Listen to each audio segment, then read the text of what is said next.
ഇന്നത്തെ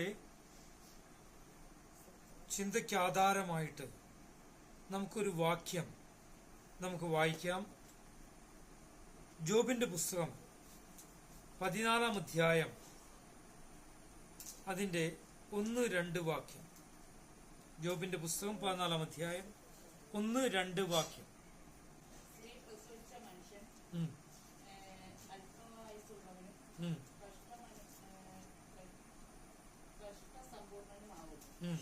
അടുത്ത വാക്യം.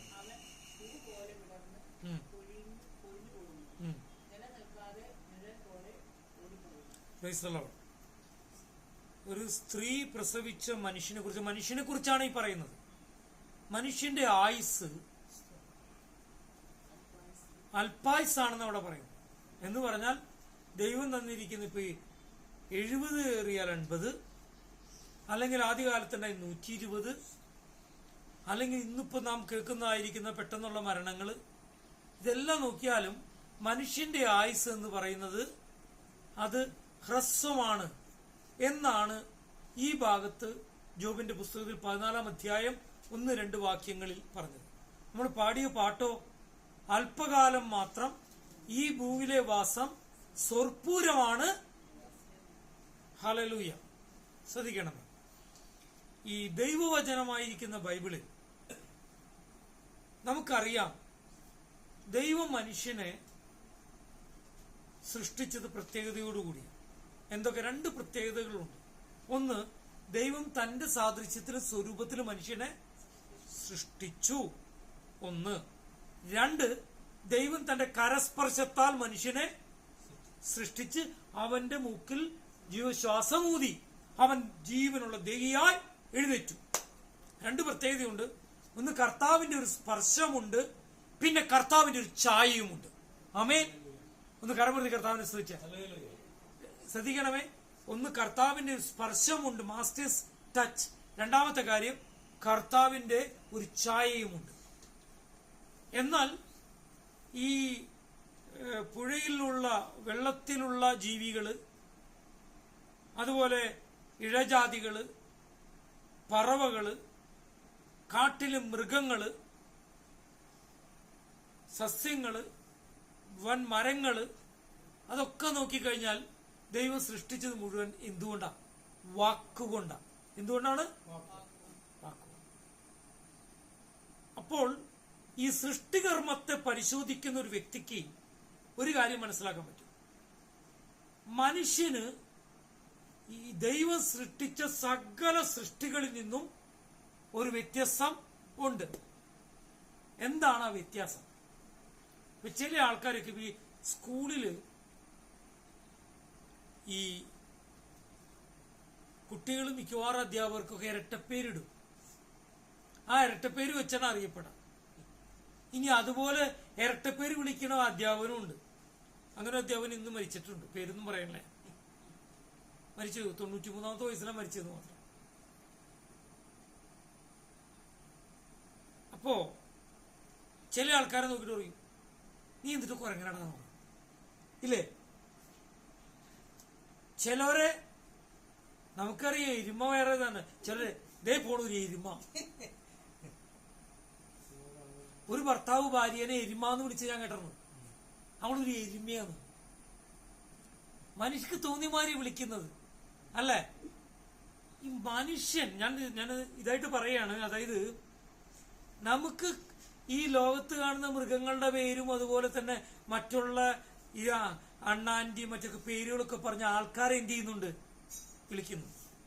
എന്നാൽ എല്ലാ മൃഗങ്ങളിൽ നിന്നും, എല്ലാ സസ്യങ്ങളിൽ നിന്നും, പർവ്വജാതികളിൽ നിന്നും വ്യത്യസ്തമായി മനുഷ്യനെ എന്തിനു വേണ്ടിയാണ് ദൈവം സൃഷ്ടിച്ചത്?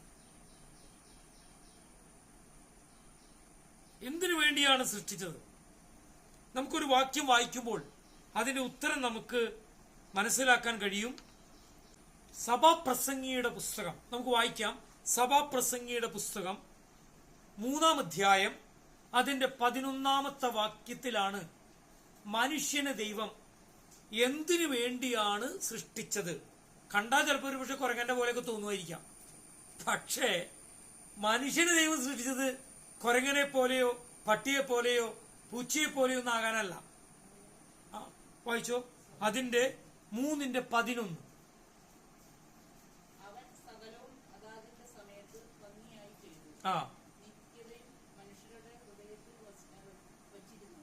Praise the Lord. അവൻ എല്ലാം എന്ത് ചെയ്തു? നന്നായി ചെയ്തിട്ടുണ്ട്. പക്ഷേ മനുഷ്യരുടെ ഹൃദയത്തിൽ എന്ത് വെച്ചിട്ടുണ്ടെന്നാ പറയുന്നത്? ആമേൻ. ദൈവം സൃഷ്ടിച്ച ഒരു മൃഗങ്ങളിലും ഒരു പക്ഷികളിലും എന്തു വെച്ചിട്ടില്ല? നിത്യത വെച്ചിട്ടില്ല. മനസ്സിലായോ? നമ്മെ ദൈവം സൃഷ്ടിച്ച എന്തിനു വേണ്ടിയാ? നിത്യജീവന് വേണ്ടിയാ. അല്പകാലം മാത്രം ഈ ഭൂവിലെ വാസം, സോർപ്പൂരമാണ് എന്റെ. നമ്മൾ ഇന്ന് പകൽക്കാലം മനസ്സിലാക്കേണ്ട ഒരു കാര്യമുണ്ട്. നമ്മുടെ ആയുസ് എന്ന് പറയുന്നത്, ജോബിന്റെ പുസ്തകം 14-ാം അധ്യായത്തിൽ വായിച്ചത്, സ്ത്രീ പ്രസവിക്കുന്ന ഏത് മനുഷ്യനും അല്പായുസ് ഉള്ളവനാണ്. ഈ അല്പായുസ് എന്ന് പറയുന്നത് 10 വയസ്സിലോ 15 വയസ്സിലോ മരിക്കുന്ന കാര്യത്തെ കുറിച്ചല്ല. ഈ ഭൂമിയിൽ ദൈവം മനുഷ്യന് വേണ്ടി നിശ്ചയിച്ചിരിക്കുന്ന ആയുസ് എന്ന് പറയുന്നത് ദൈവം ഒരുക്കിയിരിക്കുന്ന നിത്യതയുമായിട്ട് കമ്പയർ ചെയ്യുമ്പോൾ അത് വളരെ അല്പായുസ. മനസ്സിലായോ? എന്ന് പറഞ്ഞാൽ പണ്ടൊരാളിങ്ങനെ പറഞ്ഞു, അതായത് മുന്നമേയുള്ള നിത്യതയ്ക്കും വരാനിരിക്കുന്ന നിത്യതയ്ക്കും ഇടയിലുള്ള ഒരു ബ്രാക്കറ്റ് പീരീഡ് മാത്രമാണ് ഏത്? മനുഷ്യന്റെ ആയുസ് എന്ന് പറയുന്നത്. മനസ്സിലായോ? ലോകസ്ഥാപനത്തിന് മുമ്പേ യേശുക്രിസ്തുവിൽ നമ്മെ എന്ത് ചെയ്തിട്ടുണ്ട് എന്ന് പറഞ്ഞാൽ മുന്നമേ ഒരു നിത്യതയുണ്ട് കേട്ടോ. ഇനി വരാൻ പോകുന്ന ഒരു നിത്യതയുണ്ട്. ആ നിത്യതയ്ക്കിടയ്ക്കുള്ള ഒരു ബ്രാക്കറ്റ് പീരീഡ് മാത്രമാണ് മനുഷ്യന്റെ ജീവിതം എന്ന് പറയുന്നത്. നമുക്ക് വായിക്കാം 144-ാം സങ്കീർത്തനം, അതിന് 3-4 വാക്യങ്ങളൊന്ന് വായിക്കാം. മനുഷ്യന്റെ ജീവിതം എന്താണെന്ന് മനസ്സിലാക്കിയ ഒരു ദൈവഭക്തനുണ്ടായിരുന്നു. ആൾക്ക് മനസ്സിലായി, വലിയ കൊട്ടാര സദൃശ്യമായി വീടുണ്ടാക്കിയോ അല്ലെങ്കിൽ കുറെ വെട്ടിപ്പിടിക്കുകയോ ചെയ്തിട്ട് ഈ ഭൂമിയിൽ 144 സങ്കീർത്തനം 144 3-4 വാക്യം.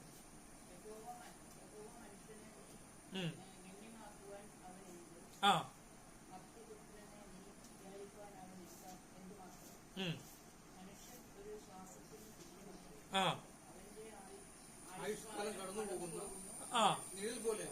കണ്ടു, ഒരു നിഴൽ പോലെയാകുന്നു മനുഷ്യന്റെ ആയുസ് എന്ന് ദൈവത്തിന്റെ വചനം പറയുക.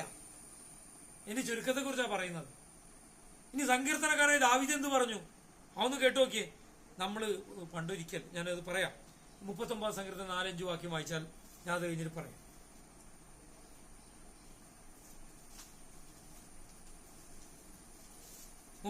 സങ്കീർത്തനം 4-5 വാക്യം.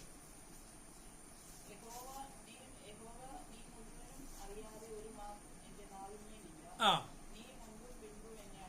ആ ആ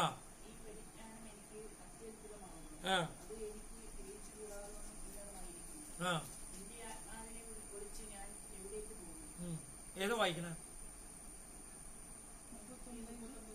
139 സങ്കീർത്തനം 4-5 വാക്യം വായിക്കാം. എന്റെ അവസാനത്തെയും എന്റെ ആയുസ് എത്ര എന്നതിനെയും എന്നെ അറിയിക്കണമേ. ഞാൻ എത്ര ക്ഷണികൻ എന്ന് ഞാൻ അറിയുമാറാകട്ടെ. ഇതാ നീ എന്റെ നാളുകളെ 4 വിരൽ നീളമാക്കിയിരിക്കുന്നു. എന്റെ ആയുസ് നിന്റെ മുമ്പാകെ ഏതുമില്ലാത്തതുപോലെയായിരിക്കുന്നു. ഏതു മനുഷ്യരും ഉറച്ചു നിന്നാലും ഒരു ശ്വാസമത്ര. ഹല്ലേലൂയ. ഇവിടെ സങ്കീർത്തനക്കാരൻ പറയുകയാണേ, ഹല്ലേലൂയ, എന്റെ ആയുസ്സിനെ, എന്റെ വിഷയങ്ങളെ അങ്ങ് അറിയുന്നു. അതെന്നൊന്ന് മനസ്സിലാക്കി തരണമെന്നാ പറയണം. അതൊന്ന് മനസ്സിലാക്കി തരണം. ഇന്ന് പകലിൽ നമ്മൾ മനസ്സിലാക്കേണ്ട ഒരു കാര്യമുണ്ട്. എന്റെ തുടക്കം എവിടെ, എന്റെ അവസാനം എവിടെയെന്ന് കർത്താവ് ഒന്ന് കാണിച്ചു തരണമെന്ന് ദൈവഭക്തനായ ദാവീദ് പറയുക. എന്റെ തുടക്കവും അവസാനവും എത്ര ആയുസ് വരെ ഞാൻ ജീവിക്കുന്നുണ്ട്. ഇപ്പൊ ഞാൻ ചോദിക്കട്ടെ, ഒരാൾ ഒരിക്കൽ പറയാ, ഞാൻ ചോദിച്ചു എത്ര വയസ്സായി? അപ്പൊ ആള് പറയാ, ആള് കാൽക്കുലേറ്റ് ചെയ്തിട്ട് ദിവസക്കണക്കാ പറഞ്ഞത്. ഇത്രായിരം ദിവസം കഴിഞ്ഞു, ഇത്ര ദിവസമായി എന്ന് പറഞ്ഞു. അപ്പൊ ചോദിച്ചു, ഇങ്ങനെ ആരും പറയാറില്ലല്ലോ. അല്ല, എന്റെ ആയുസിന്റെ ദിവസങ്ങളൊക്കെ കൊല്ലായിട്ട് നോക്കുമ്പോൾ ആൾക്കാർക്ക് മറന്നു പോവാം. ഇപ്പൊ എനിക്കിപ്പോ 57 വയസ്സായി, വേറെ ചിലർക്ക് 35 വയസ്സായിട്ടുള്ളൂ, എനിക്ക് 20 വയസ്സായിട്ടുള്ളൂ. എനിക്കിനി കുറെ കാലം കൂടി ഉണ്ട്. ഈ കൊല്ലം പറയുമ്പോ കാലം ഓർക്കില്ല. ഇത്ര ദിവസം പറയുമ്പോ ഇത്ര ദിവസം കൂടി ഉള്ളൂ എന്ന് പറയുമ്പോ ആൾക്കാർക്ക് പിടികിട്ടും ഓരോ ദിവസം എന്താ ചെയ്യേണ്ടത്. Praise the Lord. സമ്പത്ത് നഷ്ടപ്പെട്ടാൽ അത്ര ഭയപ്പെടാനില്ല. സമ്പത്ത് ഉണ്ടാക്കിയ സമ്പത്ത് വരും, ശരിയല്ലേ? പക്ഷെ സമയം നഷ്ടപ്പെട്ടാലോ? നഷ്ടപ്പെട്ടു പോയ സമയം ആർക്കെങ്കിലും തിരിച്ചു കിട്ടോ?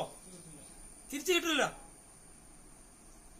എന്നോട് ചിലർ പറയും, പാസ്റ്ററെ പ്രാർത്ഥിക്കണം കേട്ടോ ഇപ്പൊ എന്റെ വിവാഹത്തിന് വേണ്ടി, ഇത്ര നാളായിട്ട് വിവാഹം കഴിഞ്ഞല്ലോ. അപ്പൊ ഞാൻ എന്താ പറയാന്നറിയോ? നഷ്ടപ്പെട്ടു പോയ സമയം തിരിച്ചു കിട്ടുമെന്ന് പറയാൻ പറ്റോ? പിന്നെ എന്താ പറയാന്നറിയോ? ചിലവരൊക്കെ എത്രയും പെട്ടെന്നൊക്കെ മരിച്ചു പോണേ. നിങ്ങൾക്ക് ദൈവം ദീർഘായുസ് എന്ന് നിങ്ങൾ വിചാരിക്കണേക്കാൾ കൂടുതൽ 10-15 വർഷം കൂടി കൂട്ടി തന്ന് നിങ്ങൾക്ക് ആരോഗ്യം തന്നു കഴിഞ്ഞാൽ നിങ്ങൾ യൗവനക്കാരനായിട്ട് തന്നെ ഇത് ചെയ്തൂടെ, അതുകൊണ്ട് പേടിക്കണ്ട എന്ന് പറഞ്ഞ് ആശ്വസിപ്പിക്കും. ഞാൻ പറഞ്ഞതിന്റെ അർത്ഥം എന്താ അറിയാമോ? നഷ്ടപ്പെട്ടു പോകുന്ന സമയത്തെ തിരിച്ചെടുക്കാൻ കഴിയില്ല, നഷ്ടപ്പെട്ടത് തന്നെയാ. നമ്മള് യാക്കോബിന്റെ ലേഖനം അതിന്റെ 4-ാം അധ്യായം 14-ാം വാക്യം എടുത്ത്, യാക്കോബിന്റെ ലേഖനം 4-ാം അധ്യായം 14-ാമത്തെ വാക്യം, ജീവിതത്തിന്റെ ക്ഷണികമായ അവസ്ഥയെക്കുറിച്ച് പറയാനാ ഞാനിത് പറയുന്നത്.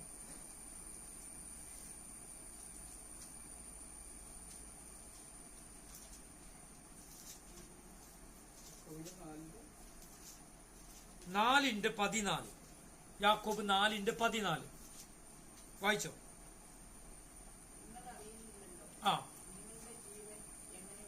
ആ ആ ആ ആ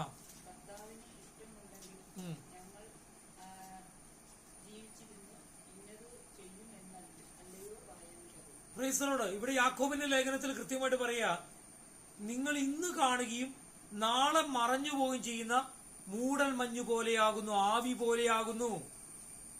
സൂര്യൻ ഉദിക്കുമ്പോ എന്ത് സംഭവിക്കും? മഞ്ഞൊക്കെ എന്താവും? ഓ, ആവി പോലെയാകുന്നു. അതുകൊണ്ട് നിങ്ങൾ എന്തു പറയണം? ദൈവമേ, അങ്ങ് അനുവദിക്കുകയാണെങ്കിൽ ഞാൻ യഥാകാലം ജീവിച്ച് അങ്ങയോട് ചേർന്ന് എന്ത് ചെയ്യണം? പ്രവർത്തിക്കാനായിട്ട് കഴിയണമേ എന്ന് പ്രാർത്ഥിക്കണം. ഇന്ന് പകൽക്കാലം പ്രാർത്ഥിക്കണം. നമ്മൾ ഓരോരുത്തരും പ്രാർത്ഥിക്കണം. എന്ത് പ്രാർത്ഥിക്കണം? കർത്താവെ, അങ്ങ് അനുവദിച്ച് അങ്ങ് തരുന്ന ആയുസിന്റെ ഓരോ ദിവസങ്ങളും അങ്ങയെ മഹത്വപ്പെടുത്തി ഞാൻ ജീവിച്ചു കൊള്ളാം. Praise the Lord. അപ്പൊ ദൈവം നമുക്ക് ആയുസ്സും ആരോഗ്യം തരും. ഇല്ലെങ്കിൽ നമ്മൾ അലസന്മാരായിട്ട് പോകും. ഇന്ന് കർത്താവിന്റെ പറഞ്ഞില്ലേ, വിശ്വാസം ഇല്ലെങ്കിൽ എന്ത് സംഭവിക്കും? പ്രാർത്ഥിക്കാനും പറ്റില്ല, വചനം വായിക്കാനും പറ്റില്ല, ഒന്നും ചെയ്യാൻ പറ്റില്ല. വീട്ടിലെ പണികളൊക്കെ ചെയ്യാം, അങ്ങോട്ടും ഞാൻ ആ പാലയൊക്കെ നടക്കാൻ പറ്റും, ഭക്ഷണം വയ്ക്കാൻ പറ്റും, ഭക്ഷണം കഴിക്കാൻ പറ്റും, അതൊക്കെ പറ്റും. പക്ഷെ ദൈവത്തിന് കൊള്ളാവുന്നവരായി ജീവിക്കണമെങ്കിൽ വിശ്വാസം വേണം. ഹല്ലേലൂയ. അപ്പോൾ ദൈവത്തിന്റെ വചനം നമ്മോട് പറയുന്നത്, നമ്മുടെ ആയുസിന്റെ ദിവസങ്ങളെ നമുക്ക് എണ്ണാൻ കഴിയണം. എന്തുകൊണ്ടാണ് ഇത് പറയുന്നതെന്ന് ചോദിച്ചാൽ, നമ്മുടെ ആയുസ് എന്ന് പറയുന്നത് നിത്യതയുമായിട്ട് കമ്പയർ ചെയ്യുമ്പോൾ ഹ്രസ്വമാണെന്ന് പറയാനാണ് ഞാൻ ഇത്രയും പറഞ്ഞത്. അതുകൊണ്ട് നമ്മുടെ സമയത്തിന് വളരെ വില ഉണ്ട്. ദൈവത്തിന്റെ വചനത്തില് ഈ വിഡ്ഢികളായിരിക്കുന്ന, ഈ സമയത്തെക്കുറിച്ച് മനസ്സിലാക്കാതെ പോയ അനേകരെ കുറിച്ച്, അല്ലെങ്കിൽ സമയത്തെ വലിയ കാര്യമായിട്ട് കാണാത്ത പലരെ കുറിച്ചും ബൈബിളിൽ രേഖപ്പെടുത്തിയിട്ടുണ്ട്. ഈ സമയം നഷ്ടപ്പെട്ടു പോയാൽ, ഇപ്പോ ഞാനിങ്ങനെ ചിന്തിക്കുക, നമുക്ക് കുറച്ച് സമയമുള്ളെങ്കിൽ നമ്മൾ എന്ത് ചെയ്യും? കൂടുതൽ ഉഷാറായിട്ട് കാര്യങ്ങൾ ചെയ്യും. ശരിയാണോ? സമയം കുറവാണെങ്കിൽ പെട്ടെന്ന്, ഇപ്പൊ ഉദാഹരണം പറയാം, 1 മണിക്കൂർ സമയമുള്ളൂ, നമുക്ക് വീട്ടിൽ നിന്ന് വേഗം പുറത്ത് കിടക്കണം എന്ന് വെച്ച് കഴിഞ്ഞാൽ നമ്മൾ എന്ത് ചെയ്യണം? ചട്ടപ്പെട്ടാന്ന് പറഞ്ഞിട്ട് പെട്ടെന്ന് എല്ലാ സാധനങ്ങളും കഴുകി വെടുപ്പാക്കിയൊക്കെ ചെയ്തു. നമ്മുടെ കാലിന്റെ സ്പീഡും കൂടുതലൊക്കെ ശരിയാണ്. പെട്ടെന്ന് കാര്യങ്ങൾ ചെയ്തു, ലോക്ക് ചെയ്തു, നമ്മൾ പുറത്തിറങ്ങി.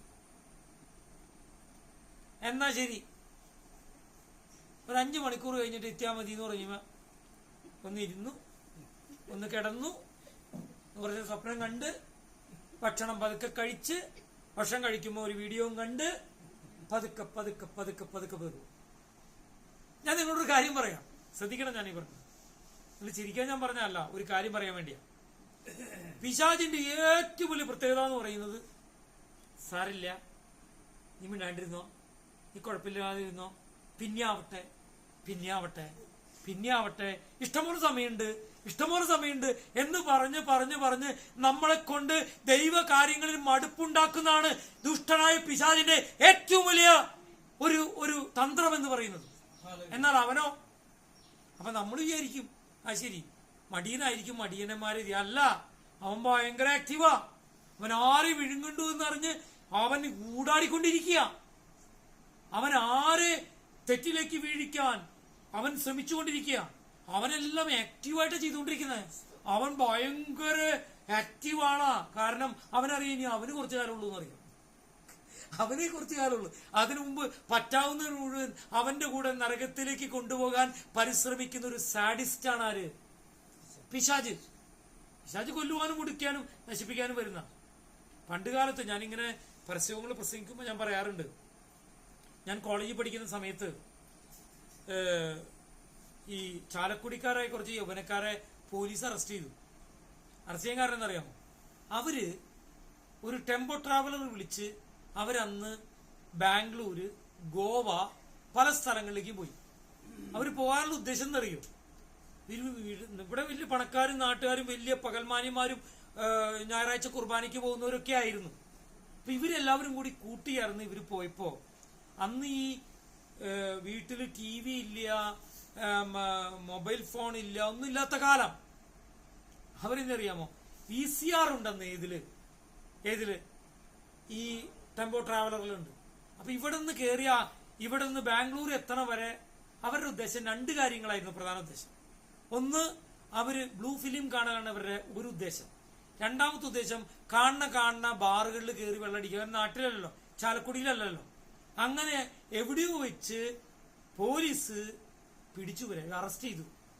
നല്ല മിടുക്കന്മാരായ ഓമനപുത്രന്മാര് ചാലക്കുടിയിലെ വലിയ ആൾക്കാരെയൊക്കെ പിടിച്ച് അറസ്റ്റ് ചെയ്തു. പിന്നെ കാശൊക്കെ കൊടുത്ത് എന്ത് ചെയ്തു? ഒതുക്കിക്കളഞ്ഞു. അന്ന് പാപം ചെയ്യാനായിട്ട് യാത്ര ചെയ്യണമായിരുന്നു, മറ്റുള്ളവരെ കാണാതെ. ഇന്ന് ഒരു മൊബൈല് മതി പാപം ചെയ്യാൻ. ദൈവത്തിന് വിരുദ്ധമായ കാര്യങ്ങൾ കേട്ടിരിക്കുന്ന ഒരു പാപമല്ലേ? സഞ്ചാരിയായ ഒരാളുണ്ട്, എന്താ പേര്? ജോർജ് കുളങ്ങര. എനിക്ക് കൈ കിട്ടിയ ഞാൻ നല്ലൊരു മെസ്സേജ് കൊടുക്കണമെന്നായിരിക്കാം. അതിന് ചോദിക്കുക, ഈ ഭൂമിയിൽ ഒന്നും ചെയ്യാൻ കഴിയാത്ത ദൈവത്തിന് സ്വർഗത്തിൽ എന്തിട്ട് ഇത് ചെയ്യാൻ പറ്റാന്ന് ചോദിച്ചത്. ചില ആൾക്കാരൊക്കെ മറുപടി കൊടുത്തിട്ടുണ്ട്. ഒരു കാര്യം, ശ്വസിക്കുന്ന വായു, കഴിഞ്ഞ ദിവസം ഒരാളെന്നോട് പറയുകയാ, ഞാൻ അത്ഭുതപ്പെട്ടു പോയി. അതായത് ഇന്ന് യൗവനക്കാര്, ഞാൻ നോക്കുമ്പോ അദ്ദേഹത്തിന്റെ യൂട്യൂബ് ചാനലൊക്കെ ഇദ്ദേഹം പറഞ്ഞ കാര്യത്തെ അനുകൂലിക്കുന്ന ആയിരക്കണക്കിന് 100 കണക്കിന് ആൾക്കാരുടെ സപ്പോർട്ടിൽ ലൈക്ക് കിട്ടുന്നുണ്ട്. ദൈവമില്ല എന്ന് പറയുന്ന തരത്തിൽ ഇയാൾ പറഞ്ഞതുകൊണ്ട് ഞാൻ ചോദിക്കുക, നമ്മൾ അകത്തേക്ക് വലിക്കുന്ന ശ്വാസം പുറത്തേക്ക് വലിച്ചതിന് അതിന്റെ പേര് മരണമെന്നാ. ജനിക്കുമ്പോൾ ഗർഭത്തിലിരിക്കുമ്പോൾ മുതൽ ഇടിക്കുന്ന ഹാർട്ട് അവൻ മരിക്കുമ്പോൾ അവസാനിക്കുന്നത്. Praise the Lord. എത്ര വില കൂടി ഒരു മോട്ടോർ മേടിച്ചാലും ഒരു 10 കൊല്ലം കഴിയുമ്പോൾ അത് കേടാവും. അവര് 2 കൊല്ലത്തെ ഗ്യാരണ്ടി 7 കൊല്ലത്തെ ഗ്യാരണ്ടിയൊക്കെ കൊടുക്കുന്നത്. എന്നാൽ നമ്മുടെ ഹാർട്ട് എന്ന് പറയുന്നതോ ജീവിതകാലം മുഴുവൻ അടിച്ചുകൊണ്ടേയിരിക്കുക. ഇരുമ്പ് കൊണ്ടോ ഒന്നും ഉണ്ടാക്കിയതല്ല, ഓർഗാനിക് ആയിരിക്കുന്ന സാധനം മാത്രം. അവിടെ നമ്മൾ ചിന്തിക്കേണ്ട ഒരു കാര്യം പറയാൻ വേണ്ടി ഞാനിത് പറഞ്ഞു. അതായത് നമ്മളെ സംബന്ധിച്ചിടത്തോളം ദൈവം നമ്മെ സൃഷ്ടിച്ചാക്കിയിരിക്കുന്നത് ദൈവം ആരെന്നറിഞ്ഞ് ദൈവം ഒരുക്കി വെച്ചിരിക്കുന്ന നിത്യതയിലേക്ക് പ്രവേശിക്കാനാണ് ദൈവം നമ്മെ വിളിച്ചിരിക്കുന്നത്. അപ്പോൾ ജനിച്ച സമയം മുതൽ മരണം വരെയുള്ള ഈ സമയം ഹ്രസ്വമായ സമയമെന്ന് ദൈവത്തിന്റെ വചനം നമ്മളെ കുറിച്ച് പറയും. ആ സമയം നമ്മള് ഇപ്പൊ ഒന്നും ചെയ്യണ്ട, നാളെ ആവട്ടെ മറ്റന്നാളാവട്ടെ എന്ന് വിചാരിച്ചിരിക്കേണ്ട സമയമല്ല. കർത്താവായ യേശു പറഞ്ഞത് എന്തെന്നാ? യേശു പറഞ്ഞത്, നിങ്ങൾക്ക് അനുഗ്രഹം കിട്ടട്ടെ, എല്ലാം ചെയ്യട്ടെ, എന്നിട്ട് എന്റെ പിന്നാലെ വരാനാണോ? അങ്ങനെയാണോ? പിന്നെ എന്താ പറഞ്ഞത്? നിങ്ങളോട് ക്രൂശ് എടുത്തുകൊണ്ട് തന്നെ എന്ന് പറഞ്ഞാൽ ഈ ഭൂമിയിലായിരിക്കുന്ന സമയം വരെ നമുക്ക് എന്തുണ്ട്? കഷ്ടങ്ങളുണ്ട്. ഞാൻ അമ്മച്ചിയോട് ചോദിച്ചു, അമ്മച്ചി അമ്മച്ചിക്ക് ദീർഘായുസിന് വേണ്ടി പ്രാർത്ഥിക്കട്ടെ. അപ്പൊ അമ്മച്ചി ആദ്യം കണ്ട് പറഞ്ഞു 100 വയസ്സെന്നോ, പിന്നെ കഴിഞ്ഞ് 80 വയസ്സെന്നോ എന്നൊക്കെ പറഞ്ഞു. പിന്നെ ദീർഘായുസ്. അപ്പൊ അമ്മച്ചി ഭയങ്കര തമാശക്കാരിയല്ല.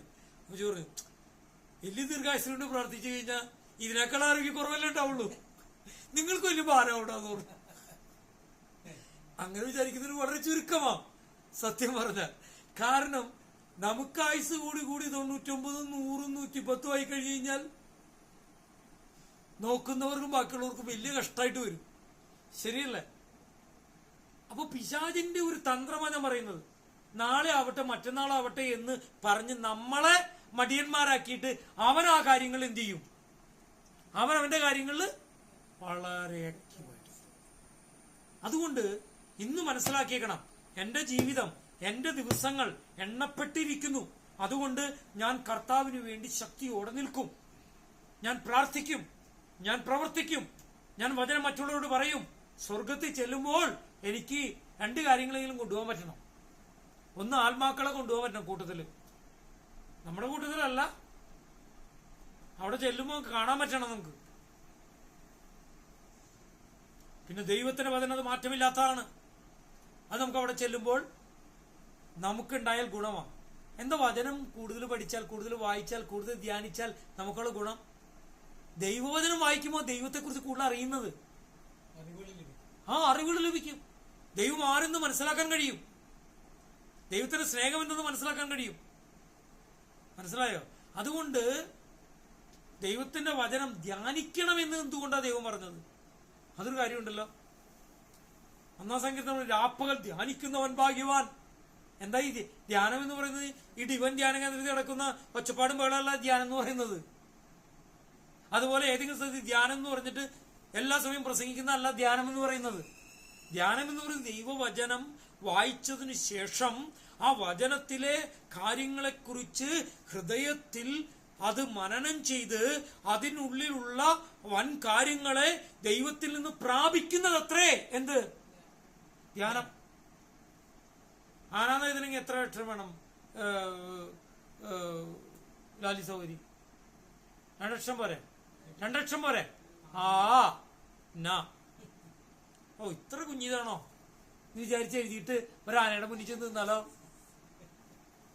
അപ്പഴാ മനസ്സിലാക്കാം ആന ആരാന്ന്. ശരിയല്ലേ? ഞാനിത് പറഞ്ഞപ്പോ മോളി ചേച്ചി ചിരിക്കുക. കാരണം മോളി ചേച്ചി അവിടെ താമസിക്കുന്ന സമയത്ത് ആന വന്ന് നിക്ക അതിരപ്പള്ളിയില്. ഒന്ന് ആലോചിച്ച് നോക്കി, ഒറ്റയ്ക്കല്ലായിരുന്നത്. ഒറ്റയ്ക്ക് അതിരപ്പള്ളി വീട്ടില് ഇരിക്കണം. പുലർച്ചെ ഭയങ്കര പൊക്കമുള്ള ആന അതിരപ്പള്ളിയില് വീടിന്റെ. ഞാനാലോചിക്കുക, ഞാൻ സീനസഹോദരി കൊണ്ട്, സീനസഹോദരിന്റെ ഐസിയും കൊണ്ട് എവിടേക്ക് പോയി? വാൽപ്പാറയ്ക്ക് പോയി. ഞാനൊന്നും ചിന്തിച്ചില്ല. എന്നോട് സാബു പാസ്റ്റർ പറഞ്ഞു, പാസ്റ്റർ ഡ്രൈവ് ചെയ്ത് പോകുമ്പോ വളവ് വരുമ്പോ സൂക്ഷിക്കണോ, വളവില് ചിലപ്പോ ഇവന്മാരെ ഒളിച്ചു നിൽക്കുന്നുണ്ടാവും എന്ന് പറഞ്ഞു. വണ്ടി വെച്ച് സീനസഹോദരി പറയാ, ആനെ കണ്ട നമ്മളെങ്ങനെ ഓർഡർ ചെയ്ത് പഠിപ്പിച്ച. ഇത്രയും കാര്യങ്ങളൊക്കെ ക്രമീകരിച്ചിട്ടുള്ള ആള് വന്നാണ്. ആനയെ കണ്ടാൽ നീളത്തിൽ ഓടാൻ പാടില്ല, വളഞ്ഞു. ഞാൻ പറഞ്ഞു വന്നറിയാമോ? ആന എന്ന 2 അക്ഷരത്തില് ഈ ആനയുടെ മതപ്പാടും അവന്റെ കൊമ്പുകളും അവന്റെ ഇതൊന്നും കാണാൻ പറ്റില്ല. അത് ധ്യാനിച്ചു കഴിയുമ്പോൾ, ഇതിനെ കണ്ട ഓർമ്മകൾ വരുമ്പോൾ, അല്ലെങ്കിൽ കാണിച്ചു വരുന്ന ഓർമ്മകൾ വരുമ്പോൾ ഇതിന്റെ അതിമഹത്തായിരിക്കുന്ന ശക്തിയും ബലവും ഒക്കെ കാണാനായിട്ട് കഴിയും. ഇതുപോലെ ദൈവത്തിന്റെ വചനം വായിക്കുകയും ധ്യാനിക്കുകയും ഒക്കെ ചെയ്തു കഴിയുമ്പോൾ ആ ദൈവവചനത്തിന്റെ ആഴമേറിയതായിരിക്കുന്ന അനുഭവങ്ങളെ ദൈവം നമുക്ക് കാണിച്ചു തരും. സ്തോത്രം. എന്നാൽ കർത്താവ് പറഞ്ഞു, സമയത്തെക്കുറിച്ച് മനസ്സിലാക്കാതെ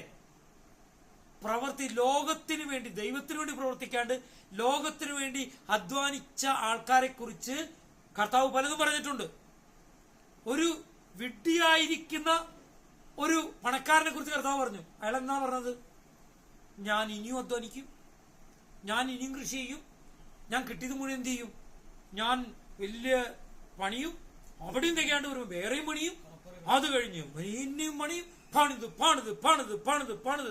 ഞാൻ എൻ്റെ തലമുറകൾക്കും ഒതുക്കും. കർത്താവ് എന്നാ പറഞ്ഞത്?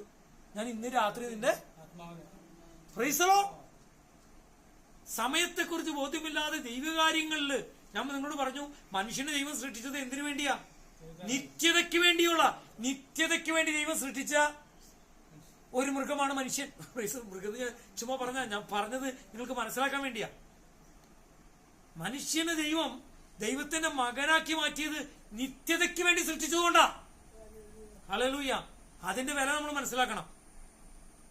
പാപം ചെയ്ത മനുഷ്യൻ ദൈവത്തിന്റെ തേജസ്സിൽ നിന്ന് വിട്ടുപോയപ്പോൾ കർത്താവായ യേശു ഭൂമിയിലേക്ക് വന്ന് കാൽവരിക്കുറിച്ച് അവസാന തുള്ളി രക്തം വരെ ചിന്തി യാഗമായി ആ പാപത്തിന് മറുവിലയായിട്ട് സമർപ്പിക്കപ്പെട്ട് കർത്താവ് നമ്മുടെ പാപത്തെ മോചിച്ചു തന്നു.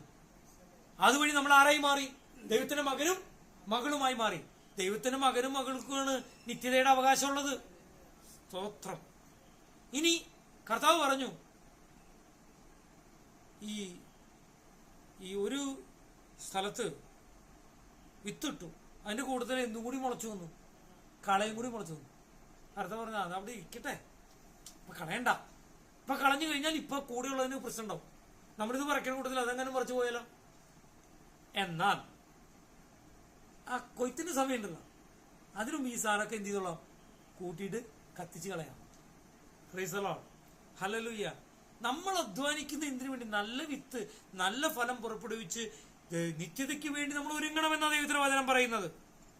ഇനി ദൈവത്തിന്റെ വചനത്തിൽ പറയുന്നുണ്ട്, ഒരാള് തനിക്കുള്ളതൊക്കെ വിറ്റ് എന്തു മേടിച്ചു? വായിച്ചിട്ടില്ലേ? എന്താ മേടിച്ചത്? അവൻ ഒരു സ്ഥലം കണ്ടു. ആ സ്ഥലത്തിനുള്ളിൽ അവൻ എന്ത് കണ്ടു? ഒരു വലിയ നിധിയുള്ളതായിട്ട് കണ്ടു. അവൻ ഉടനെ അതിന് ആരോടും അവൻ പറഞ്ഞില്ല. എന്ത് ചെയ്തു? അവൻ ചെന്ന് തനിക്കുള്ളതൊക്കെ എന്ത് ചെയ്തു? വിറ്റിട്ട് ഈ നിധി ഇരിക്കുന്ന സ്ഥലം അവൻ വാങ്ങിച്ചു. ഇതിന്റെ അർത്ഥം എന്താ എന്ന് പറഞ്ഞാൽ, നിത്യജീവനേക്കാൾ വലുതായിട്ടുള്ള ഒരു കാര്യം ഈ ലോകത്തില്ലാന്ന. ഈ ലോകം മുഴുവൻ നേടിയാലും നിന്റെ ആത്മാവ് നഷ്ടപ്പെട്ടാൽ നിനക്ക് എന്ത് ഫലം എന്ന് കർത്താവ് ചോദിച്ചത് എന്തുകൊണ്ടാ? കാരണമുണ്ട്. അതായത് നിത്യതയിലേക്ക് പോകേണ്ട ഒന്നാണ് എന്ത്? നമ്മുടെ ആത്മാവ്. മനസ്സിലായോ? ഹല്ലേലൂയ. കഴിഞ്ഞ ദിവസം ഒരാളോട് ഇങ്ങനെ ചോദിച്ചു. ജോർജ് കുര്യൻ എന്ന് പറയുന്ന ഒരാള് മന്ത്രിയായിട്ട് വന്നിട്ടുണ്ട്. ആരും പ്രതീക്ഷിച്ചില്ല അദ്ദേഹം മന്ത്രിയാവുന്നു. പാലക്കാരനെ കണ്ട, അദ്ദേഹം കോട്ടയത്തുകാരനെ കണ്ട. ആളുടെ പ്രത്യേകത ആള് ഭയങ്കര കത്തോലിക്കനായിരുന്നു. ആള് പറഞ്ഞത് ഇങ്ങനെ, ആളുടെ ഇന്റർവ്യൂ ഞാൻ കേട്ടു. ആള് പറഞ്ഞത്, ഞങ്ങളുടെ നാട്ടിൽ 90% ക്രിസ്ത്യാനികളാണ്. ഈ ക്രിസ്ത്യാനികളായ ആൾക്കാർക്ക് ഞാൻ അന്നു മുതൽ BJP-ക്കാരൻ ജനസംഘക്കാരനായത് ഭയങ്കര ദേഷ്യാവില്ലേ? പക്ഷെ ആള് പറയാ, യേശു പറഞ്ഞ ഒരു വാക്യമാണ് എന്നെ BJP-യിൽ തുടരാനും പ്രവർത്തിക്കാനിടയായത്. അപ്പൊ എല്ലാവരും ശ്രദ്ധിച്ചു, ഇത് എന്നിട്ടാണോ യേശു പറഞ്ഞ വാക്യം? നിങ്ങൾക്ക് ആർക്കെങ്കിലും പറയാൻ പറ്റുമോ? ജോർജ് കുര്യനെ ഞാൻ സമ്മതിച്ചു കൊടുത്തു പോയി. അദ്ദേഹം പറഞ്ഞു, സീസറിനുള്ളത് സീസറിനും ദൈവത്തിനുള്ളത് ദൈവത്തിനും കൊടുക്കാൻ. ഞാൻ അന്നും യേശുവിൽ വിശ്വസിക്കുന്ന ഒരു വിശ്വാസിയായ ഒരു നല്ല വിശ്വാസമുള്ള ഒരു ക്രിസ്ത്യാനിയാണ്. അതേസമയം അധികാരത്തിന്റെ കാര്യത്തിൽ ഞാൻ മോഡിയുടെയും അമിത്ഷായുടെയും BJP-യുടെയും കൂടെയാണെന്നാണ് പറഞ്ഞത്. അപ്പൊ ആർക്കൊന്നും മിണ്ടാൻ പറ്റിയില്ല. ആർക്കെങ്കിലും വല്ലതും മിണ്ടാൻ പറ്റോ? ഞാൻ പറഞ്ഞതിന്റെ അർത്ഥം എന്താ അറിയാമോ? ഈ ലോകത്തിലായിരിക്കുമ്പോൾ നമുക്ക് പല ഉത്തരവാദിത്തങ്ങളും ഉണ്ടെങ്കിലും ദൈവം നമ്മെ കണ്ടിരിക്കുന്ന നിത്യതയ്ക്കായതുകൊണ്ട് അതിനുള്ള ഒന്നാം സ്ഥാനം നമ്മൾ മാറ്റിവെച്ചാൽ നമ്മൾ അപകടകരമായ അവസ്ഥയിലാണ്. അതുകൊണ്ടാണ് ആ കർത്താവ് ഉപമ, ട്രഷറിന്റെ ഉപമ, ആ നിധിയുള്ള സ്ഥലം കണ്ടെത്തിയപ്പോൾ തനിക്കുള്ള സകലതും, അതായത് ഒന്നാം സ്ഥാനം കൊടുത്ത് ആ സ്ഥലം വാങ്ങിച്ച് കൈവശമാക്കാനിടയായത്. ഇനി നമ്മൾ വായിക്കുമ്പോൾ 10 ഇവരെ കുറിച്ച്, 10 കന്യകമാരെ കുറിച്ച് നമ്മൾ പഠിക്കുന്നുണ്ട് അല്ലേ? 10 കന്യകമാര്. അതിൽ 5 കന്യകമാർക്ക് ബുദ്ധി ഉണ്ടായിരുന്നു, 5 കന്യകമാർക്ക് ബുദ്ധി ഉണ്ടായിരുന്നില്ല. കന്യകമാരുടെ ഡ്രസ്സൊക്കെ എല്ലാം ഒരുപോലെ ആയിരുന്നു അല്ലേ? അവര് വിളക്കെടുത്തു, ഒക്കെ എടുത്തു. പിന്നെ എന്തെടുത്തില്ല? അവിടെയാണ് ചോദ്യം. അതായത് എണ്ണ എടുത്തില്ല. അതാണ് ബുദ്ധിയുടെ കാര്യമായിട്ട് അവിടെ പറയുന്നത്.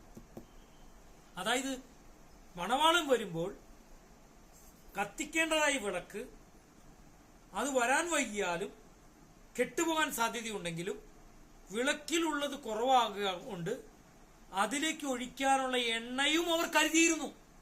എന്ന് പറഞ്ഞാൽ മണവാളനെ കാത്തിരിക്കുന്ന കാത്തിരിപ്പിന്റെ ഒരുക്കമുള്ളവരാ യഥാർത്ഥ നിത്യതയ്ക്കായിട്ട് ആഗ്രഹിക്കുന്നവർ.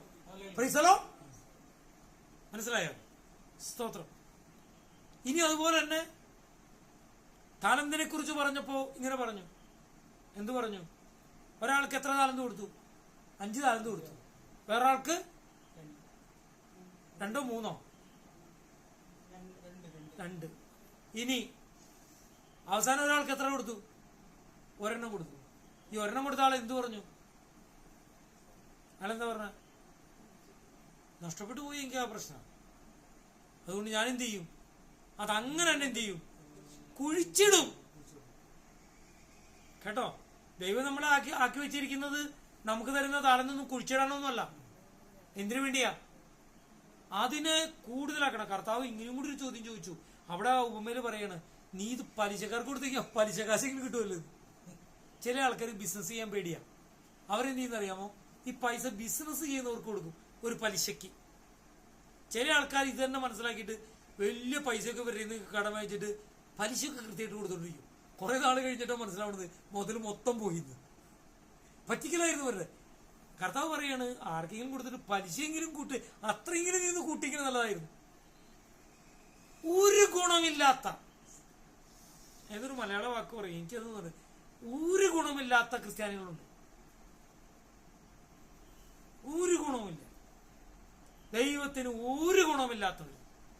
ദൈവം മനുഷ്യനെ വിളിച്ചത്, നമ്മെ ഓരോരുത്തരും വിളിച്ചിരിക്കുന്നത് നമുക്ക് താലന്തുകളൊക്കെ തന്നിട്ടാ. അയ്യോ എനിക്കൊരു താലന്തില്ല എന്ന് സരിത പറഞ്ഞാൽ സമ്മതിക്കില്ല. മോളി ചേച്ചി പറയാ, എനിക്ക് അത്ര വലിയ വിദ്യാഭ്യാസമൊന്നുമില്ല, എനിക്ക് അത്ര വലിയ താലന്തില്ല എന്ന് പറഞ്ഞാൽ സമ്മതിക്കില്ല. കാരണം ദൈവം മനുഷ്യനെ സൃഷ്ടിച്ചപ്പോൾ അവർക്ക് എന്തുണ്ട്? താലന്തുകൾ കൊടുത്തിട്ടുണ്ട്. എനിക്കറിയുന്ന പല മാതാപിതാക്കളുണ്ട്, അവർ സ്കൂളിൽ പോയില്ല മാത്രം. സ്കൂളിൽ പോകാൻ അവർക്ക് അന്ന് കാലത്ത് സാഹചര്യം ഉണ്ടായില്ല.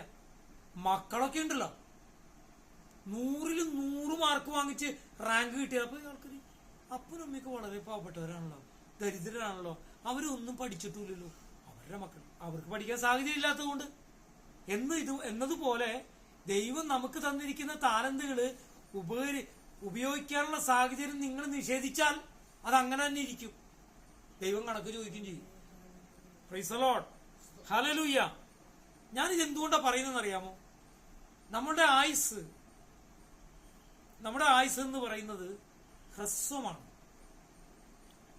ഈ ഹ്രസ്വമായ ആയുസ്സിൽ കർത്താവിന് വേണ്ടി വേല ചെയ്യണം, കർത്താവിന് വേണ്ടി പ്രയോജനപ്പെടണം.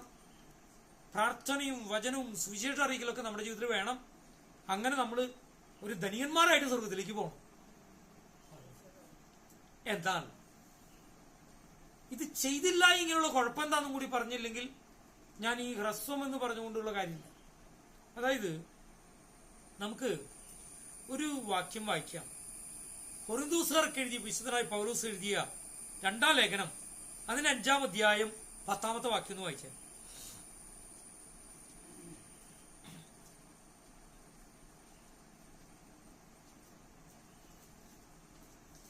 2 കൊരിന്ത്യർ 5-ാം അധ്യായം 10-ാമത്തെ വാക്യം.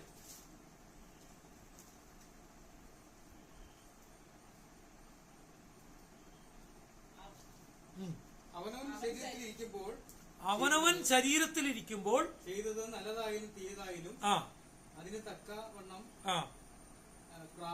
പ്രാപിക്കേണ്ടതിന് നാം എല്ലാവരും ക്രിസ്തുവിന്റെ ന്യായാസനത്തിന് മുൻപാകെ വെളിപ്പെടുന്നതാണ്. ഒരു കാര്യം വളരെ ശ്രദ്ധിക്കേണ്ട കാര്യമാണ്. അതായത് ഒരുവൻ ആത്മാവിലായിരിക്കുമ്പോൾ എന്നുള്ള രീതിയാണ്. എന്തിലും ഇരിക്കുന്നത്? അല്ലല്ല. അപ്പോൾ ഉറപ്പാണല്ലോ നമ്മുടെ ശരീരം മണ്ണുകൊണ്ടുണ്ടാക്കിയതാ. മണ്ണി എവിടേക്ക് പോകും? മനുഷ്യൻ നീ മണ്ണാകുന്നത് മണ്ണിലേക്ക് പോകും. ഇത് മരണത്തോടുകൂടി നമ്മൾ മണ്ണിലേക്ക് പോകും. അപ്പൊ മണ്ണിലേക്ക് പോകുമ്പോൾ നമ്മുടെ ശരീരം ഡിക്കേ ചെയ്യും. എന്നാൽ ശരീരത്തിലായിരിക്കുമ്പോൾ നാം ചെയ്തതിനൊത്തവണ്ണം പ്രാപിപ്പാൻ ക്രിസ്തുവിന്റെ ന്യായാസനത്തിന്റെ മുമ്പിൽ നാം ഒരു സമയം നിൽക്കേണ്ടതാകുന്നു. കേട്ടോ? അപ്പോ നമ്മുടെ ഈ ഹ്രസ്വകാല ജീവിതം എന്ന് പറയുന്നത് ചുരുങ്ങിയ സമയമാണെങ്കിലും നമ്മൾ വളരെ ഭയത്തോടും വളരെ വിറയലോടും വളരെ ഉത്സാഹത്തോടും കൂടെ നാം ചെയ്യേണ്ടതാകുന്നു എന്നാ ഈ ദൈവവചനം പറയുന്നതിന് അർത്ഥം. മാത്രമല്ല അവിടെ ചെയ്യുന്ന പണി എങ്ങനെയായിരിക്കണമെന്ന് 1 കൊരിന്ത്യർ 3-ാം അധ്യായം അതിന് 10 മുതൽ 15 വരെയുള്ള വാക്യത്തിൽ രേഖപ്പെടുത്തിയിട്ടുണ്ട്. ഒന്ന് വായിച്ചേ. 1 കൊരിന്ത്യർ 3-ാം അധ്യായം അതിന്റെ 10 മുതൽ 15 വരെയുള്ള വാക്യം.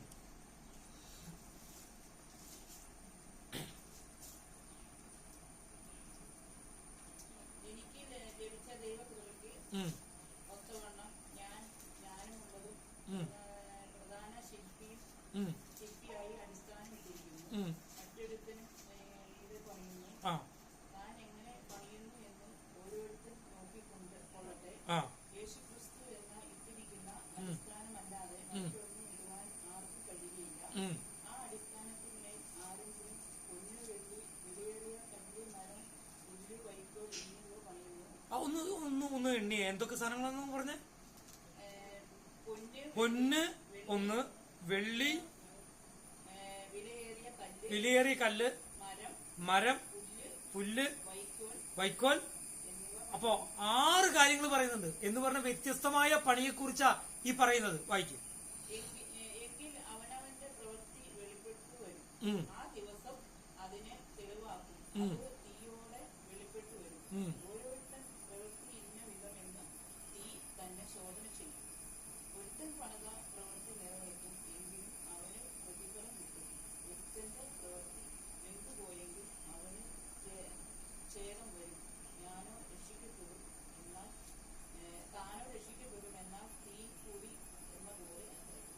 ഒരു കാര്യം പറയട്ടെ. ഇടുക്കി കോട്ടയം ഭാഗത്ത് ഒരു കള്ളൻ വന്ന്, പണ്ടത്തെ കള്ളന്മാര് തേങ്ങ മോഷ്ടിക്കുന്ന കള്ളന്മാരുണ്ട് ഇല്ലേ, കുരുമുളക് മോഷ്ടിക്കുക. അത് കാശൊന്നും ഒരു വീട്ടിലും ഇല്ല. ഒരു വീട്ടിൽ കുറെ തേങ്ങയും കിടക്കണ്ട്, 3 ചാക്ക് കുരുമുളകും കിടക്കണ്ടെങ്കിൽ അവനായതോ മോഷ്ടിക്കാം. കുരുമുളക് പറയണ ഇനി അടുത്തതില് 1000 രൂപയാണ് വരുന്ന പറയണ കുരുമുളകിന്. ശരിയല്ലേ? ഒരു സ്ഥലത്തും ഇല്ല സംഭവങ്ങള്. മനസ്സിലായ? അപ്പോൾ പണിയുന്ന പണി എന്താന്ന് മനസ്സിലാക്കണം. വക്കോലുകൊണ്ട് കുറെ പണിത് കഴിഞ്ഞാൽ തീ കത്തിക്കഴിഞ്ഞാൽ കഴിഞ്ഞു. ഞാൻ ഈ ഉത്തർപ്രദേശിൽ ചെന്ന് കഴിഞ്ഞപ്പോ അത്ഭുതപ്പെട്ടു പോയ സംഭവം എന്താ പറയുക, ഈ എരുമേനെയും അതുപോലെ തന്നെ പശുവിനെയൊക്കെ കെട്ടിയേക്കണ ഒരു ഷെഡ് പോലെ. ഞാൻ നോക്കുമ്പോ ഈ ഷെഡ് ഇവൻ തിന്നുകൊണ്ടിരിക്കുക. ആദ്യമായിട്ട് കണ്ട് ഫോട്ടോ ഒക്കെ എടുത്ത് ഞാൻ ഷെഡ് തിന്നുകൊണ്ടിരിക്കുക. ഈ ഷെഡ് എന്ന് പറഞ്ഞാൽ എന്താ, വക്കോല് കൊണ്ട് ഒരു വലിയ വക്കോൽ തുറുല്ലേ, ആ തുറു പോലെ ഇങ്ങനെ ഇതിന്റെ പൊക്കത്തിലേക്ക് ഇങ്ങനെ പൊങ്ങിനെ ഉണ്ടാക്കിയ. അപ്പൊ ഇവന്റെ ജോലി എന്ന് വെച്ച് കഴിഞ്ഞാ ഇതെങ്ങനെ തിന്നുകൊണ്ടിരിക്കും. എന്നെ അത്ഭുതപ്പെടുത്തി പോയി. അത്രമാത്രം വക്കോലല്ലേ കൂട്ടി വെച്ചിരിക്കണം. അത് കുഴപ്പമില്ല, കാരണം വക്കോലുണ്ടാക്കിയാലൊന്നും എത്ര നാളെ നിൽക്കും ഒരു വീടിന്റെ ഇതൊക്കെ. മനസ്സിലായി? ഞാൻ പറഞ്ഞു വരുന്നത്, നമ്മൾ ഈ ഭൂമിയിലായിരിക്കുന്ന സമയം എത്രമാത്രം ദൈവത്തിന് പ്രിയപ്പെട്ടവരായി ജീവിക്കണം എന്നത് നമ്മുടെ ഒരു തീരുമാനത്തിന്റെ ഉള്ളിലിരിക്കുന്ന കാര്യമാണ്. കാരണം നമ്മൾ എന്തിനു വേണ്ടിയാണ് തെരഞ്ഞെടുത്തത് എന്ന് കൃത്യമായി റോമാലേഖനത്തിൽ പറഞ്ഞിട്ടുണ്ട്. റോമാലേഖനം 14-ാം അധ്യായം 12-ാം വാക്യം വായിച്ച, നമ്മൾ എന്തിനാ രക്ഷിക്കപ്പെട്ടത്, നമ്മൾ എന്തിനാ കർത്താവിന്റെ മക്കളെന്നുള്ളതിൽ അഭിമാനിക്കുന്നത്, എന്തിനാ നമ്മൾ സത്യത്തിൽ ആത്മാവിൽ ആരാധിക്കുന്നത്, എന്തിനാ കർത്താവ് തൻ ഗംഭീരനാഥത്തോടും പ്രധാനതൂതിന്റെ ശബ്ദത്തോടും ദൈവത്തിന്റെ കാലത്തോടും കൂടി പാനമേഘങ്ങളിൽ വരുമ്പോൾ കർത്താവിനെ എതിരേൽക്കാൻ പാനമേഘങ്ങളിൽ എടുക്കപ്പെടുമെന്ന് പറയുന്നത്.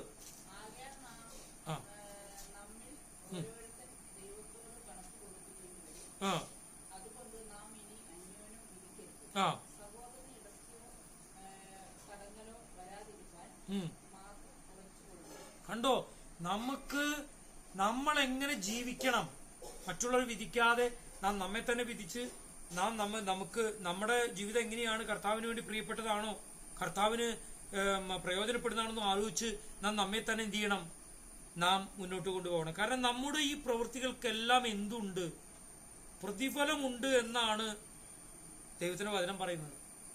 ആർക്കെങ്കിലും സംശയമുണ്ടോ? വെളിപ്പാട് പുസ്തകം 22-ാം അധ്യായം വായിച്ചേ, 22-ന്റെ 12 വായിച്ചേ. നമ്മൾ ഈ ചെയ്യുന്നത് വിശ്വാസം എന്ന് പറയുന്നത് കാണാത്ത കാര്യങ്ങൾ എന്താന്ന് പറഞ്ഞത്. ഇത് വായിച്ചേ, 22-ന്റെ 12 വായിച്ചേ. ഞാൻ വേഗം വരുന്നു. കണ്ടോ, അപ്പോൾ നമ്മൾ ചെയ്യുന്ന പ്രവർത്തിക്കനുസരിച്ച് പ്രതിഫലം തരും. അതുകൊണ്ട് നമ്മൾ എന്ത് ചെയ്യണം? അല്പകാലമാണെങ്കിലും, നിത്യതയുമായിട്ട് കമ്പയർ ചെയ്യുമ്പോൾ അല്പകാലമാണെങ്കിലും, ഈ അല്പകാലം നമ്മൾ പിശാചിന്റെ വാക്ക് കേട്ടിട്ട് എന്ത് ചെയ്യരുത്? നാളെ ആവട്ടെ, മറ്റന്നാളാവട്ടെ എന്ന് വിചാരിക്കരുത്. നമ്മുടെ ദിവസം എത്ര ദിവസം ഉണ്ടെന്നൊന്നും നമുക്കറിഞ്ഞുകൂടാ. അതുകൊണ്ടാണ് സങ്കീർത്തനക്കാരൻ പറഞ്ഞത്, ദൈവമേ എന്റെ അവസാനം ഒന്ന് അറിയിച്ചു കഴിഞ്ഞാൽ തരക്കേടില്ല, ആ കാര്യങ്ങളൊക്കെ ഒന്ന് ഉഷാറായിട്ട് കാര്യമായിട്ടൊക്കെ ചെയ്യാം. എന്നാൽ നിലച്ചിരിക്കാത്ത നാഴികയിലാണ് മനുഷ്യപുത്രം വരുന്നത്, അല്ലേ? അതുകൊണ്ട് കർത്താവ് മുൻകൂട്ടി പറഞ്ഞിട്ടുണ്ട്, നിങ്ങൾ എപ്പോഴും ഉണർന്നിരിക്കണം, ഒരുങ്ങിയിരിക്കണം. ആ ഒരുക്കത്തോടുകൂടി നമ്മൾ ഇരിക്കുമ്പോൾ മാത്രമേ നമ്മുടെ ക്രിസ്ത്യ ജീവിതത്തിന് വിലയും നിലയും ഉള്ളൂ. ഒരുക്കമുള്ളവരെ ദൈവത്തിന് ഉപയോഗിക്കാൻ കഴിയൂ. അതുകൊണ്ട് എന്നാവോ ഞാൻ മരിക്കാന്ന് വിചാരിച്ചുകൊണ്ട് പേടിച്ചിരുന്നിട്ട് വല്ല കാര്യമുണ്ടോ? കർത്താവ് ദിവസം പറഞ്ഞു, മരണം എല്ലാവർക്കും എന്താണ്? ഉറപ്പ് തന്നെയാണ്, അല്ലേ? എന്നാൽ മരണത്തിന് മുമ്പ് ഒരു നിത്യതയ്ക്കും മറ്റൊരു നിത്യതയ്ക്കും ഇടയിലുള്ള നമ്മുടെ ജീവിതത്തെ, നമ്മുടെ ശരീരത്തിലിരിക്കുമ്പോൾ ചെയ്യുന്ന കാര്യത്തിൽ ദൈവത്തിന് ഒന്നാം സ്ഥാനം കൊടുത്ത് ദൈവത്തിന് പ്രസാദകരമായി കാര്യം ചെയ്തില്ലെങ്കിൽ നമുക്ക് അയ്യോ കഷ്ടം. ഇവിടെ പോളിഷിങ് നടന്നുകൊണ്ടിരിക്കും. ഞാൻ ഇവര് പോളിഷിങ് കഴിഞ്ഞിട്ട് പോയി കഴിയുമ്പോൾ ഞാനിങ്ങനെ രാത്രി സമയം ഒരു പോളിഷ് ചെയ്ത് ഇതൊക്കെ ഇങ്ങനെ നോക്കും. ഞാനിങ്ങനെ നോക്കിയിട്ട് ഞാനിങ്ങനെ ഈ കാണുന്ന ബെഞ്ചുകളോട് ഇങ്ങനെ പറയും, നീയൊക്കെ ഞങ്ങളുടെ വീടിന്റെ പുറകിൽ ഒരു പ്ലാവായിട്ട് നിന്ന ആളാണ് കേട്ടോ. നല്ല വരിക്കച്ചക്ക ഉണ്ടാവണത്, പക്ഷെ അത്ര വലിയ വരിക്കച്ചക്ക ഇതുമ്പോൾ ഉണ്ടായിട്ടുമില്ല. ആകാശം മാതിരിയായിട്ട് പൊങ്ങിപ്പോയി. അപ്പൊ ആരോട് പറഞ്ഞു, ഒരു കാര്യം ചെയ്യും, അതിന്റെ സൈഡിലെ ചില്ലൊക്കെ വെട്ടിക്കളഞ്ഞു കഴിഞ്ഞാൽ തടി ഇങ്ങനെ വണ്ണം വെച്ചു വരുന്നു. അങ്ങനെ വിചാരിച്ചു. എങ്കിലും തക്ക സമയം. എങ്ങനെ സമയം? നമ്മൾ ഇതൊക്കെ വെക്കില്ലേ, അലാമൊക്കെ വെക്കില്ലേ? ഒരു അലാം. എവിടുന്ന അലാം വന്നത്? ഒരു ഇടിവെട്ടും ഒരു മിന്നലും. ഇതിന്റെ മോളങ്ങനെ എന്ത് ചെയ്തു? പാടിപ്പോയി. കഴിഞ്ഞ ദിവസം ഞാൻ ഇതിനെ നോക്കിയിട്ട് പറഞ്ഞേ, നോക്കിയേ, കാരണം ജീവനില്ലാത്തതിനെയും ജീവനുള്ളതിനെയും വിളിച്ചു വരുത്താൻ കഴിവുള്ളവനാ സ്വർഗത്തിലെ ദൈവം, അനുസരിപ്പിക്കുന്നവനാ സ്വർഗത്തിലെ ദൈവം. ഞാൻ പറഞ്ഞു, നീ ഒരു പ്ലാവായിട്ടുണ്ടെങ്കിൽ കുറച്ച് ചക്ക പറിക്കാനും പറ്റില്ല, താഴെ വന്ന് മുഴുവൻ പോവും. ഇനിയിപ്പോ നീ ആരാവാനാ പോണത്? നീ അനേകം ബെഞ്ചുകളാകാൻ പോണ്, അനേകരിരുന്ന് ദൈവദിനം പഠിക്കാൻ പോവാണ്, അനേകം മനസ്സ് കയറുന്നവര് ആശ്വാസം കൊള്ളാൻ പോവാണ്. നീ ഞാൻ ഇവരോട് ചോദിച്ചു പറഞ്ഞു, ഇത് ഒരു സ്ഥലത്തായി ഇടണമെന്ന് വെച്ച് കഴിഞ്ഞാൽ അത് കാലകാലം കിടന്നോളൂന്ന് പറഞ്ഞു. എന്തെങ്കിലും ആവട്ടെ, ഞാൻ ചിന്തിക്കുക. Praise the Lord. നമ്മുടെ ജീവിതം അനേകർക്ക് പ്രയോജനമുള്ളതാകണം. ഹല്ലേലൂയ. അതുകൊണ്ട് നമ്മുടെ ജീവിതത്തിൽ ചിലപ്പോൾ ഹ്രസ്വകാലമായിരിക്കും, പക്ഷേ ദൈവത്തിന് നമ്മളെ കുറിച്ചുള്ള ഉദ്ദേശം വളരെ കൂടുതൽ. അതുകൊണ്ട് ചിലര് കർത്താവ് 33 വർഷത്തിൽ ഓക്കെ ആയി തോന്നി കഴിഞ്ഞാൽ, അവൻ എത്ര വയസ്സായിരുന്നു മരിച്ചേ? 33. നമ്മുടെ കർത്താവ് മരിച്ചപ്പോഴാ? പിന്നെ എന്തിന് ഇനിയിപ്പോ വിഷമിടെ? കർത്താവ് മരിച്ചത് ആ വയസ്സില്, സ്തെഫാനോസ് മരിച്ചത് ആ വയസ്സില്, അങ്ങനെ പലരും മരിച്ച്. എങ്ങനെയായാലും അവൻ ഒരു ദിവസം മരിക്കണ്ടേ? അവൻ സ്വർഗത്തിന് അവകാശിയായിട്ട് കടന്നു പോയി എന്ന് വിശ്വസിച്ചാൽ മതി. പക്ഷെ പിശാച് നമ്മളെ ഓർമ്മിപ്പിക്കും, നീ പ്രാർത്ഥനയ്ക്ക് പോയിട്ട് എന്താ ഗുണം? നിന്റെ നല്ല മോൻ മരിച്ചില്ലേ, ഇനി നീ എന്ത് ചെയ്യണം? ജോബിന്റെ ഭാര്യ ജോബിനോട് പറഞ്ഞ അതേ കാര്യം അത് വരും, അത് മക്കളിലൂടെ വരും, അത് ഭർത്താവിലൂടെ വരും.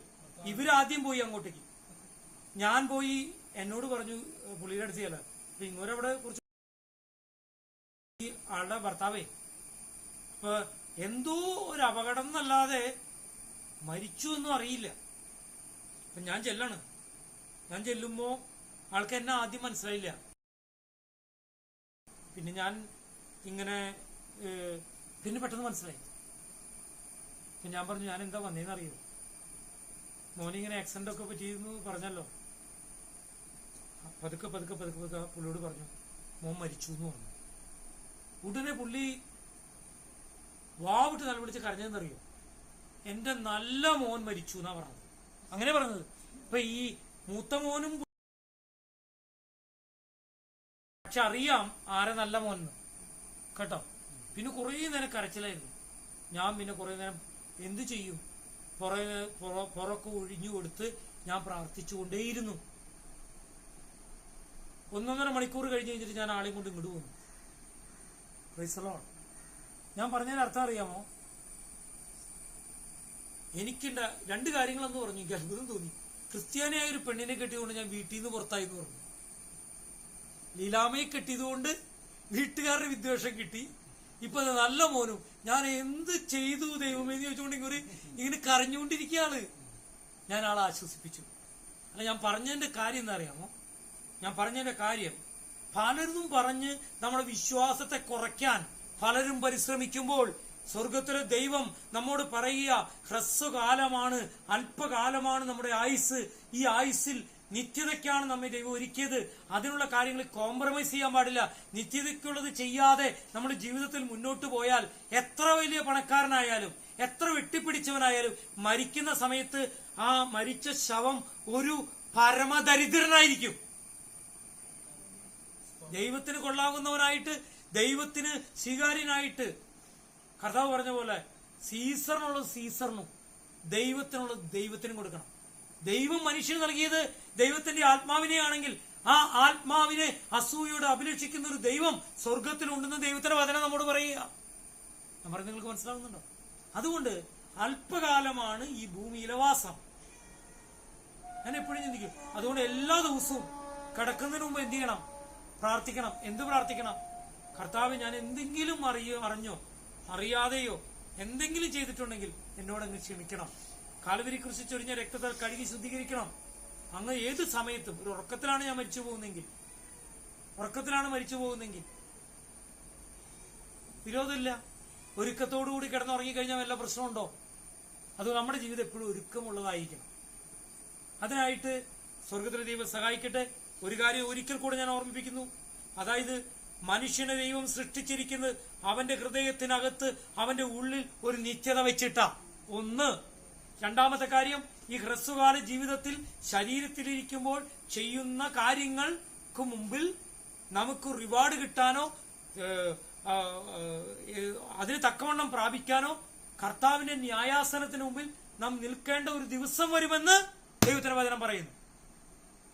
അതുകൊണ്ട് ദൈവത്തിന് വേണ്ടി ഉത്സാഹികളായിട്ട് നമ്മുടെ ജീവിതം എത്രയായിക്കോട്ടെ, കുറഞ്ഞോട്ടെ കൂടിക്കോട്ടെ, നമുക്കത് പ്രശ്നമല്ല. ഒരുക്കമുള്ളവർക്ക് ഒരു പ്രശ്നമല്ല. ഒരുക്കത്തോടുകൂടി കർത്താവിന് വേണ്ടി നിൽക്കാൻ ആഹ്വാനം ചെയ്തുകൊണ്ട് ഞാൻ വാക്കുകൾ ഉപസംഹരിക്കുന്നു. ദൈവനാമം മഹത്വപ്പെടുമാറാകട്ടെ.